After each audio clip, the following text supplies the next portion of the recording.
നല്ല ജോലിയിൽ ഇരുന്നതാ, വീട് വെച്ച് കയറിയതിനു ശേഷം ജോലി പോയി. ശരിക്കും പൈസ ഉണ്ടായിരുന്നു, ഇവിടെ വന്ന് കയറിയതിനു ശേഷം പൈസ മൊത്തവും പോയി. അല്ലെങ്കിൽ പൈസ വരുന്നുണ്ട് പക്ഷെ അതിന്റെ ഇരട്ടി ചെലവാണ്. 90% വീടിന്റെ വാസ്തുദോഷം മൂലം ഇത്തരത്തിലുള്ള കാര്യങ്ങൾ സംഭവിക്കുക. അപ്പൊ ഇത്തരത്തിലുള്ള പ്രശ്നങ്ങൾ നമുക്ക് എങ്ങനെ ക്ലിയർ ചെയ്യാൻ പറ്റും? അല്ലെങ്കിൽ എല്ലാം പ്രശ്നങ്ങളാണോ?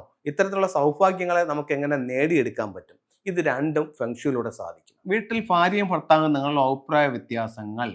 വീടിന്റെ പുറത്ത് ഇവിടെ ഒരു റെഡ് ലൈറ്റ് കൊടുക്കും. മിനിമം 3 മണിക്കൂറെങ്കിലും വേണം. ഫുൾ ടൈം ഇട്ടിരുന്നാലും കുഴപ്പമില്ല. ഭാര്യയും ഭർത്താവും നിങ്ങളുടെ കലഹം ഒഴിവാവാൻ. അവരുടെ ബെഡ്റൂമിന്റെ സൗത്ത് വെസ്റ്റ് കോർണറിൽ ഒരു മാൻഡേരിയൻ ഡക്കിനെ വെക്കുക. ഈ 2 കാര്യങ്ങൾ നമുക്ക് അവിടെ ചെയ്യാം. ഗൃഹനാഥന് അഭിവൃദ്ധിക്ക് വേണ്ടി നോർത്ത് വെസ്റ്റിൽ നമുക്കൊരു 6 റോഡ് വിൻഡ് ചൈം ഇടാം. തൊഴിൽ കിട്ടുന്നില്ല, വീടിന്റെ സ്വീകരണ മുറിയുടെ വടക്ക് വശത്ത് നമുക്കൊരു അക്വേറിയം വെക്കാം. അതിനകത്ത് ഒരു അരോന മത്സ്യവും ഇടാം. വടക്ക് കിഴക്ക് നല്ലതുപോലെ നീറ്റ് ആൻഡ് ക്ലീൻ ആക്കി ഇടുക.